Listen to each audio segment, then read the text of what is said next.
Sejam bem-vindos. Hoje iremos apresentar a simulação de uma live para a disciplina de farmacotécnica. Eu sou a entrevistadora Jaqueline Marins e hoje iremos falar um pouco sobre a homeopatia. A homeopatia teve início na Alemanha cerca de 200 anos atrás, com o médico Samuel Hahnemann, que é considerado o pai da homeopatia. A homeopatia baseia-se na lei dos semelhantes, buscando sempre restabelecer o equilíbrio da energia vital.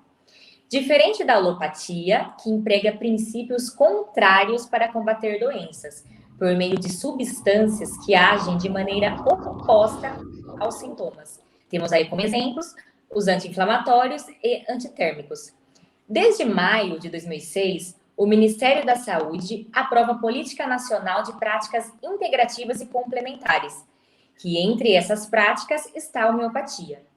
O Conselho Federal de Farmácia reconhece e aprova a prescrição homeopática pelos farmacêuticos desde 2014. Para essa entrevista, vamos contar com a participação da Altamira Paixão, que não faz uso de medicamentos homeopáticos, mas tem muitas dúvidas a respeito. Teremos também a participação da Elisângela Costa, que já é adepta à prática homeopática, e quem esclarecerá a todas essas dúvidas acerca desse tema será a farmacêutica homeopata, doutora Adriane Cardoso. Bem, vamos começar com uma pergunta que deve ser a dúvida de muitas pessoas que estão nos assistindo. Quanto à automedicação, é notório que as pessoas acreditam que ao passo que uma medicação ou um tratamento fez bem para ela, isso se dará igualmente para todas, resolvendo seus sintomas. Sendo assim, doutora Adriane, é necessário que as pessoas sempre procurem um profissional capacitado para tal, ou com base nos tratamentos alheios, de pessoas conhecidas, ou os vídeos explicativos, elas podem por si próprias escolher o melhor medicamento homeopático? Olá para todas, para quem está nos assistindo aí em casa, quem sabe, agradeço estar disponibilizando esse tempo para estar conosco e espero conseguir responder as perguntas, espero. E qualquer coisa você vai me ajudando aí, tá, Jaqueline? Em primeiro lugar, a respeito da sua pergunta, precisamos saber quem pode prescrever ou recomendar a homeopatia. Os médicos são habilitados, os farmacêuticos homeopatas e os terapeutas não médicos pelo CBO 322125, eles podem recomendar. Aos médicos e farmacêuticos cabe o termo prescrição e aos terapeutas cabe o termo recomendação. Os médicos e farmacêuticos fazem receitas e os terapeutas fazem recomendações. A automedicação, ela é muito comum, e eu direi a palavra infelizmente. Infelizmente, porque cada um de nós somos únicos, e devemos e precisamos ter recomendações personalizadas e com acompanhamento gradativo. O que seria esse acompanhamento gradativo? Seria a pessoa realizar, em primeiro lugar, uma anamnese junto à pessoa que estiver acompanhando, seja o médico, o farmacêutico ou o terapeuta. No caso aqui, nós vamos nos focar no farmacêutico, né? E ele, ao realizar essa anamnese, ele vai conhecer essa pessoa. Ele vai recomendar uma homeopatia. Geralmente, ele vai pedir para esse paciente voltar dali 1 mês, 2 meses, quando muito, 3 meses, e ele vai ou mudar a potência dessa mesma homeopatia, ou vai dar uma nova homeopatia. E agora, o que acontece se eu me automedicar? Provavelmente, eu posso estar escolhendo a homeopatia que não seja a adequada para mim, ou a potência inadequada, e a escolha da potência é uma das mais vitais fatores no tratamento da homeopatia, porque é através da escolha da potência que eu sei se eu vou agir a nível mais físico, emocional ou mental. E se eu escolher uma potência inadequada, eu posso gerar efeitos que eu não quero gerar. Então, eu recomendo, sempre vá ao farmacêutico homeopata, que entende o que está fazendo, que estudou e estuda para isso com muito carinho. Bem, doutora Adriane, antes de prosseguirmos para a próxima pergunta, o que seria a anamnese? A anamnese, Jaqueline, é uma consulta aonde, por exemplo, eu como farmacêutica homeopata, eu vou disponibilizar em torno para uma consulta homeopática de 2 horas para estar somente focada naquele paciente. Eu vou querer saber todo o seu histórico de vida, no geral, como foi a gestação, como que a mãe dele passou a gestação com ele, como que foi o parto, como que foi a infância, quais as doenças de infância, como que foi o desenvolver da adolescência, da vida adulta, até a idade atual. E eu vou querer virar nos avessos esse paciente. Porque quanto mais eu conhecer dos seus sintomas físicos, dos seus sintomas emocionais, da sua personalidade, das suas particularidades, das suas, como que eu poderia dizer, que é engraçado dizer isso, das suas esquisitices, das suas manias, melhor eu formo esse quadro personalizado. E eu vou ter características que se assemelham nos estudos na homeopatia chamado para cada medicamento de estudo da matéria homeopática. Então, eu vou estudar a matéria homeopática e quais são as características deste medicamento com as semelhanças desse paciente. E assim que eu faço uma anamnese. Muito legal. A Elisângela, que já faz o uso da homeopatia, fará uma pergunta, então, para a nossa entrevistada de hoje, né, a farmacêutica homeopata Adriane Cardoso. Olá, Adriane, tudo bem? Tudo bem, Elisângela? Então, eu faço uso da homeopatia já há algum tempo. A minha prescritora homeopata receita meus medicamentos em vias sublinguais. Mas tenho certas dúvidas acerca do porquê o uso deve ser sublingual, sendo que eu tenho amigas que tratam com outros profissionais da área. Também usam medicamentos homeopáticos, mas por vias oral. Isso interfere no resultado final? Excelente pergunta e muito apropriada para nossa live, onde nós queremos apresentar os possíveis erros cometidos no uso da homeopatia. Quando nós fazemos uso de qualquer terapêutica, nós queremos o máximo de resultado de qualquer terapia. E vale falar aqui algo que é muito comum também ser perguntado. Uma gota é igual a um glóbulo, tá? Digamos que você tem uma homeopatia em gotas e você leu alguma coisa sobre glóbulos. Mas como que eu faço? Uma gota, um glóbulo. Pronto, tá? Isso você tem que saber. Quando você faz uso pela via oral, qualquer medicamento, ele vai passar pelo seu estômago, depois pelo seu intestino, depois que ele vai sofrer toda aí a sua, nesse mecanismo, a sua absorção, e cada um com as suas particularidades. Mas sabe-se que qualquer medicamento que possa ter a via de administração sublingual, que seria embaixo da língua, literalmente, né? Embaixo da sua língua, ele não vai passar pelo seu estômago, ele não vai passar ali pelo seu intestino, e ele não vai ter o efeito que chamamos de primeira passagem pelo fígado. E nisso já se perdeu, digamos de uma forma bem simplificada, parte dessa ação. Fazendo uso via sublingual, você não sofre o metabolismo da primeira passagem, não vai ter parte de inativação pelo suco gástrico, é confortável, porque você simplesmente vai pingar as gotinhas embaixo da língua ou deixar o glóbulo, que no geral é a base do açúcar, né, dissolver. Prático. E aí, com isso, você vai ter uma eficiência maior do resultado do seu uso homeopático. Muito obrigada, Adriane. Seguindo, né, com a Altamira, que ainda não faz uso da homeopatia, mas tem curiosidade e deseja conhecer. Quem sabe, né, Altamira, se tornar uma adepta a essa prática. Então, ela irá fazer uma Desejamos pergunta. que sim, né? Desejamos que sim. Com certeza. Oi, Adriane, a minha pergunta é qual é a forma correta de fazer o uso da homeopatia?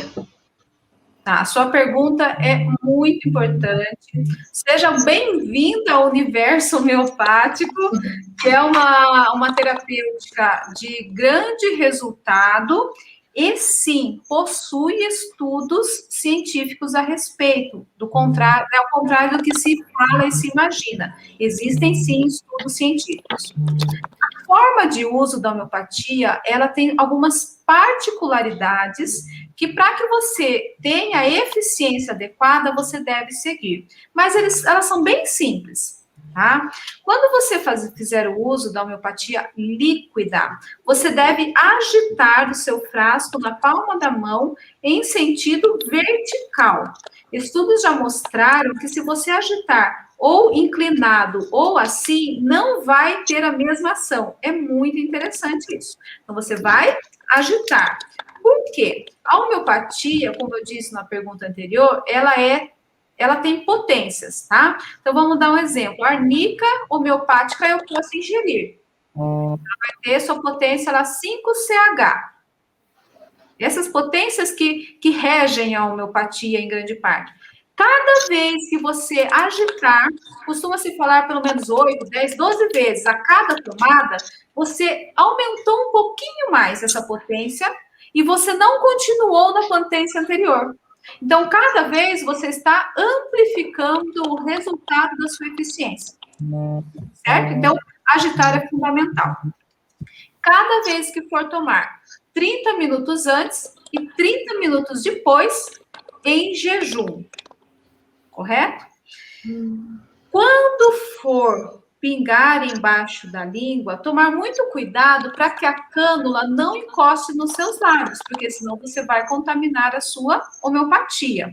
Ou quando for glóbulos, você vira com cuidado os glóbulos na tampinha, não coloca na palma da mão, certo? Coloca na tampinha e vira com cuidado embaixo da língua. É o suficiente e deixa dissolver. E um cuidado fundamental é que, digamos que você tem que tomar uma homeopatia próximo do horário de dormir. O que você deve fazer? 1 hora antes de tomar a sua homeopatia, você vai escovar os dentes. Escovou os dentes? Conta 1 hora, aí você pode tomar sua homeopatia. Se você tiver ingerido bebidas alcoólicas ou alopáticos, também dê a distância de 1 hora. Você vê que são cuidados básicos, fáceis, mas que faz toda a diferença no resultado do seu tratamento. Espero ter ajudado. Ah, ok. Obrigada. De nada. A Elisângela tem mais uma pergunta. Oi, Adriana, então, eu tenho dúvidas sobre o armazenamento do meu medicamento homeopático. Na farmácia de manipulação onde eu faço, eles me orientam a não deixar perto de aparelhos eletrônicos. Mas eu gostaria de saber perto quanto. Já ouvi pessoas falarem que deixam em cima de geladeiras. Eu sempre fico na dúvida o porquê não deixar. Então, eu gostaria de saber qual a maneira correta de armazená-los e o porquê. Tá.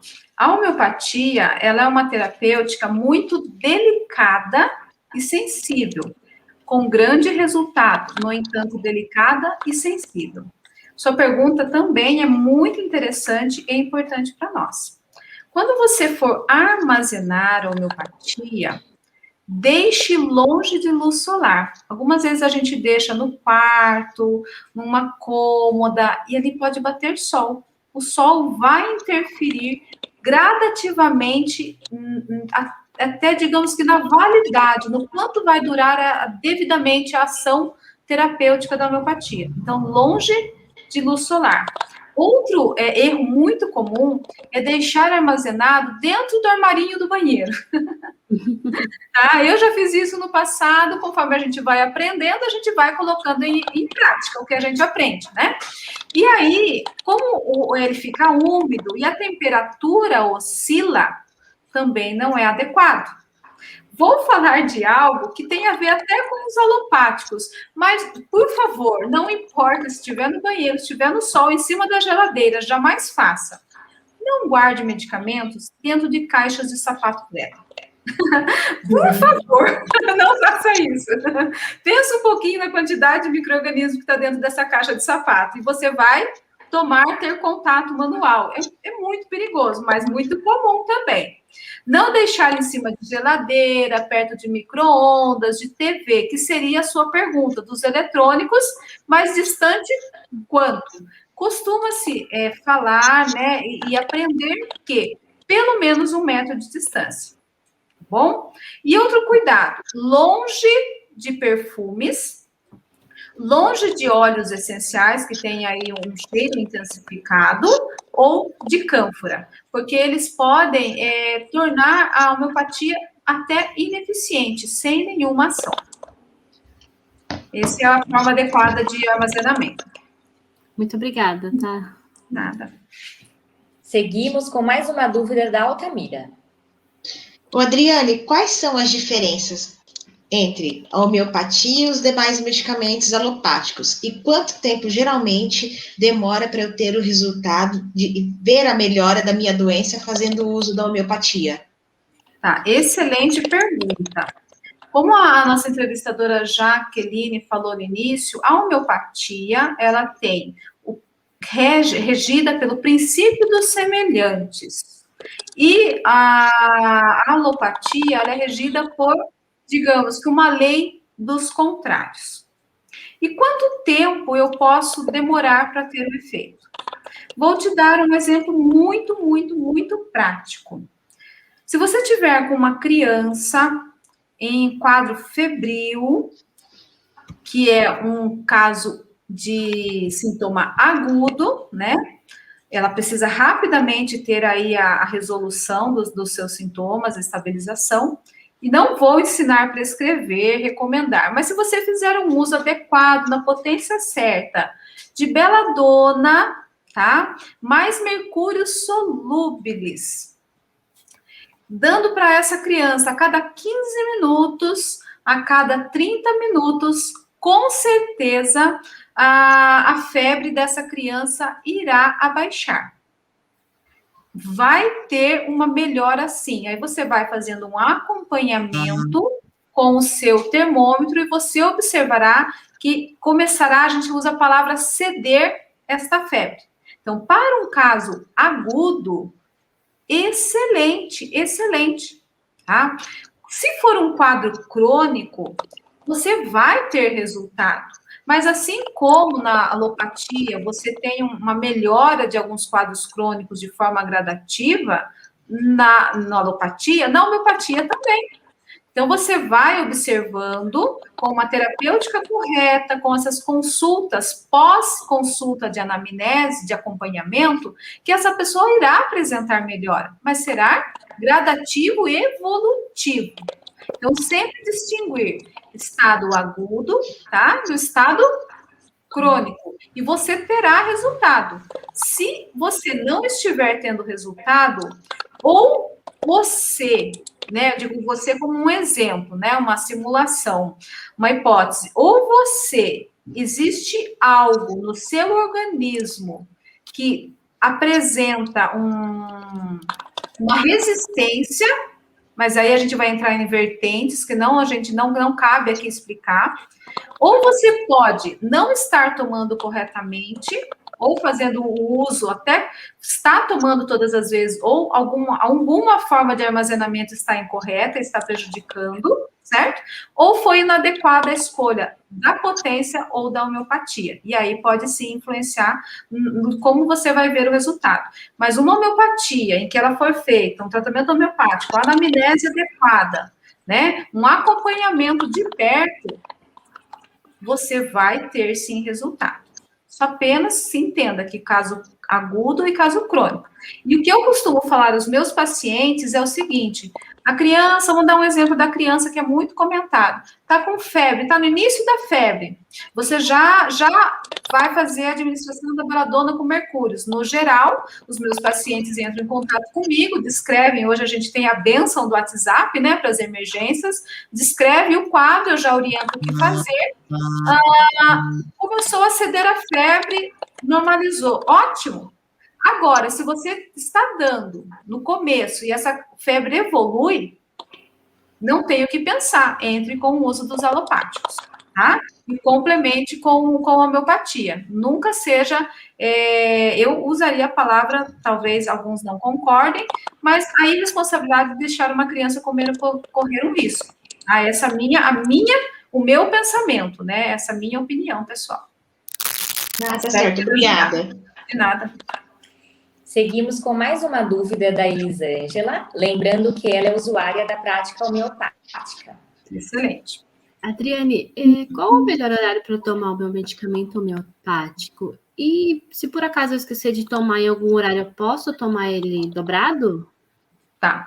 Muito boa a sua pergunta. Quando você, né, sair da sua consulta homeopática com a sua receita, sempre leia com muita atenção. Então, se o seu médico, o seu farmacêutico lá escreveu lá, vamos dar um exemplo, Ignácia Amara, 30 CHs, uma vez de manhã, uma vez à tarde, uma vez à noite.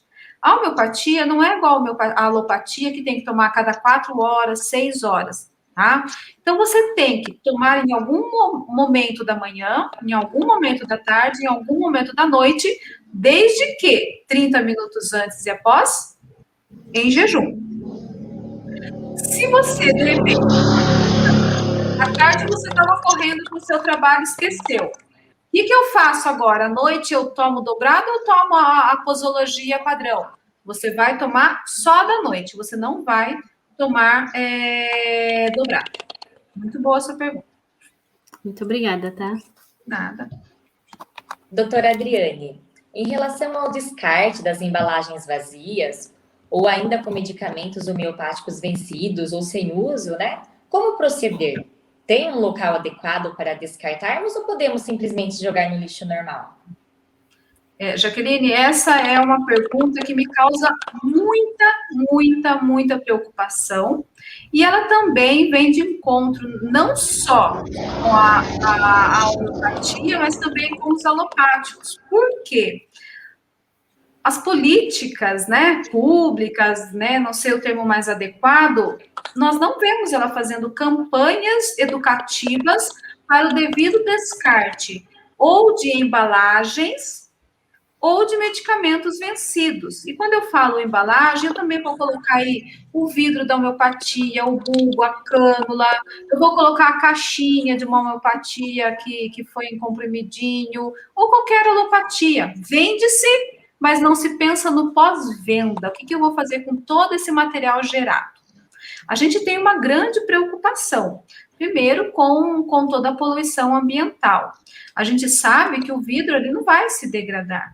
Eu já tive noites que eu fiquei pensando na quantidade de homeopatia que eu já prescrevi até hoje, né? Se eu fosse colocar, já caberia o quê? Num cômodo do chão ao teto. O que você faz? Como que você, né, desfaz tudo isso? Né? Isso é muito preocupante. E aí você também tem que se preocupar, mas vai jogar lá no lixão. Mas pensa no lixeiro que coletou.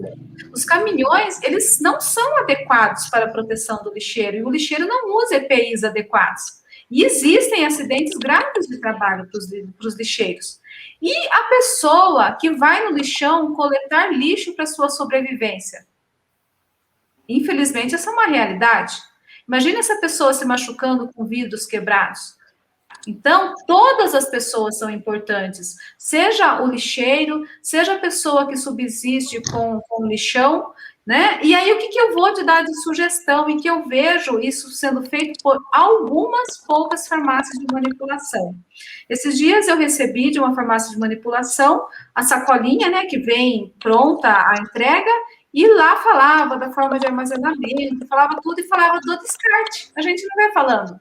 né? Então, falava assim, você que é nosso paciente, pode, um texto nesse sentido, pode nos trazer a sua embalagem, pode nos trazer o seu vidro, pode trazer tudo, que nós faremos o devido descarte. Eu queria ligar e dar parabéns para a gerente, para a farmacêutica, para quem é responsável por isso. Então, esse deveria ser o devido. Se você vende, você é responsável pelo descarte. E eu acredito que deveria ser isso.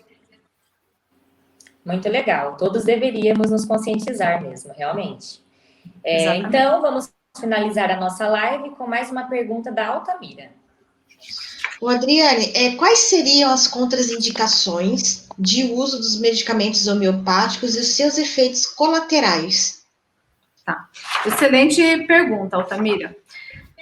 Quando a gente fala em efeito colateral, de uma forma popular, entende-se que efeito colateral é um efeito que faz mal, né? É um efeito prejudicial.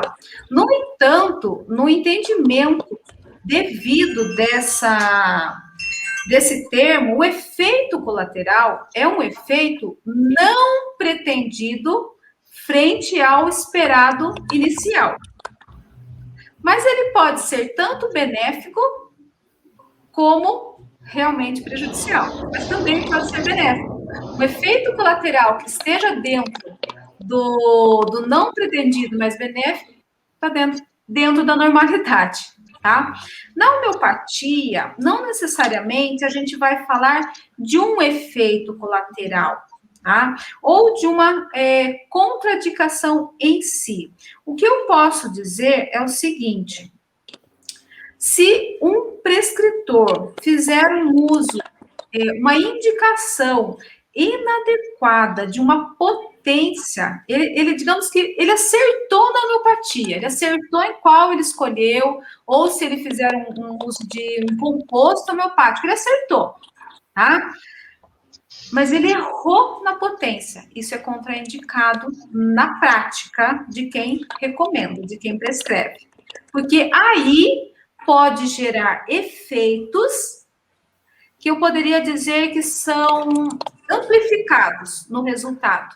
E para o paciente, ele pode achar que é um efeito colateral, porque não foi um efeito muito agradável. E eu vou te explicar o que seria isso, com experiências de vivência como farmacêutico homeopata. Existe uma homeopatia que se chama Thuja occidentalis. Esta homeopatia, você vai achar interessantíssima. Ela é extraída e ela é o nosso pinheirinho de Natal. Sabe a tuia que a gente compra, a plantinha? É a Thuja occidentalis da homeopatia, tá? Quando eu tenho um paciente que ele é muito calado, muito fechado, você tenta fazer a consulta, como que você faz uma anamnese com um paciente que não se abre? Como que você conhece sobre ele? Não tem como, ele não fala. Né? Como que você vai saber? Não dá. E aí chega um momento que você decide fazer algo para que esse paciente passe a falar com você, para que ele possa se abrir, você ter as particularidades dele. A Thuja também é indicada para pacientes que tenham miomas, qualquer tipo de massa, seja um cisto sebáceo, um câncer. Entrou no que a gente chama, como homeopata, de terreno canceroso, a Thuja é mestre. E ela trata mais de 600 sintomas, 600 e poucos sintomas, tá? E dentro da homeopatia, quando nós estudamos uma homeopatia, um medicamento em si, nós chamamos de estudo da matéria homeopática. E vamos lá. Eu decidi dar para você, porque você veio na minha consulta calada. Entrou muda, saiu calada. E eu quase não consegui descobrir o que eu vou fazer com você, mas eu sei que você precisa de ajuda. E sem você saber, eu falo, olha, toma esse mês a Thuja occidentalis, né? Mas eu te dei uma potência muito alta. Potência é o que vem no número após a homeopatia. 2, 3, 4, 5 CH, ou DH, ou LM, tá? Quanto mais alto o número, mais alta a potência. Quanto mais alta a potência, mais a nível mental. Quanto mais baixa a potência, mais nível físico, né? Naquele exemplo lá da beladona com mercúrios para febre, você vai dar uma beladona 3CH, 4CH, mercúrio 5CH, você vai ter ação física. Mas nesse caso eu quero trabalhar com o seu emocional. E os médicos, as práticas antigas, e muitos até hoje, sempre dão de cara já potências altíssimas. E sabe o que acontece? Você vai falar demais se eu te der a tuia alta. Você vai, ó, tudo que tiver entalado, engasgado, ou se você estiver ficando com câncer, se você estiver ficando com um mioma, a nível de... Não posso falar que você está ficando com câncer, isso não seria adequado. Mas se você estiver tendo um terreno canceroso, são as massas no seu organismo, no geral, enquanto psicossomatização, você tem muita mágoa, muita tristeza guardada, muitos problemas mal resolvidos. E a tuia, ela gera uma ebulição emocional que a pessoa não fica calada. Ela não vai, ela pode ter sido a pessoa mais calada desde o dia do seu nascimento. E se ela tiver que chorar, eu já ouvi frases assim: eu chorei o que eu não chorei em 20 anos, o que eu não chorei a minha vida inteira. Eu até arrepio lembrando de casos de pessoas. Só que muda essa pessoa. Mas se eu passo uma potência alta, é muito intensificado, muito amplificado essa reação. E claro, não é reação, esse resultado. Então, o que é o mais adequado? Porque essa pessoa precisa trabalhar, ela precisa estudar, ela precisa cuidar do filho, da casa. Se eu der algo muito forte, né, ela vai falar com o marido, ela vai falar com a mãe, ela vai falar com o papagaio, ela vai falar com todo mundo que ela guardou. E ela vai achar que foi um efeito colateral. Não foi um efeito colateral no sentido popular de prejudicial. O que foi, na minha opinião, mal escolhida a potência. Então, vamos começar de potências baixas com a tuia e subindo gradativamente, para que ela vá gradativamente falando, não seja essa explosão emocional.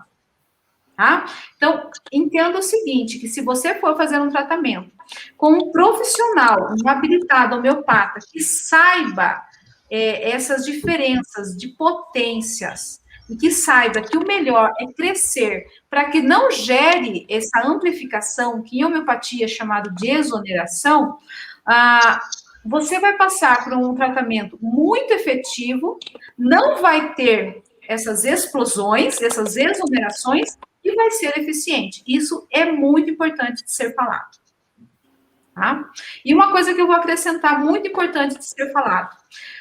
Algumas pessoas foram na consulta homeopática, fizeram uso, se sentiram super bem. Vou dar um exemplo. Uma pessoa com insônia. Ela começou a tomar cófia cruda e é uma pessoa que pensa pra caramba e não dorme porque pensa demais. Ao tomar a cófia cruda, na potência adequada para ela, ela vai começar a se desligar do pensar demais, vai dormir gostoso. Aí ela vai pensar assim, nossa, esse medicamento foi ótimo para mim, esse mês eu não vou gastar com a consulta, eu vou repetir a receita, eu vou lá e vou pedir para a farmácia fazer de novo. Não faça isso. Nós temos leis que regem a homeopatia.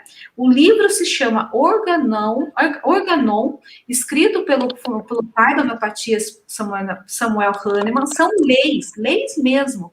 E ele explica que, se você repetir a mesma potência por mais de 2 meses, ele aconselha a cada mês mudar. Você vai adoecer e causar o efeito contrário.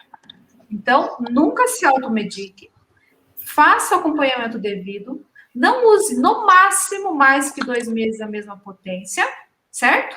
E cuidado com o profissional que você escolhe. Ele realmente tem que entender das potências e as suas ações. Espero ter ajudado. Ai, obrigada. De nada. Quanto aprendizado.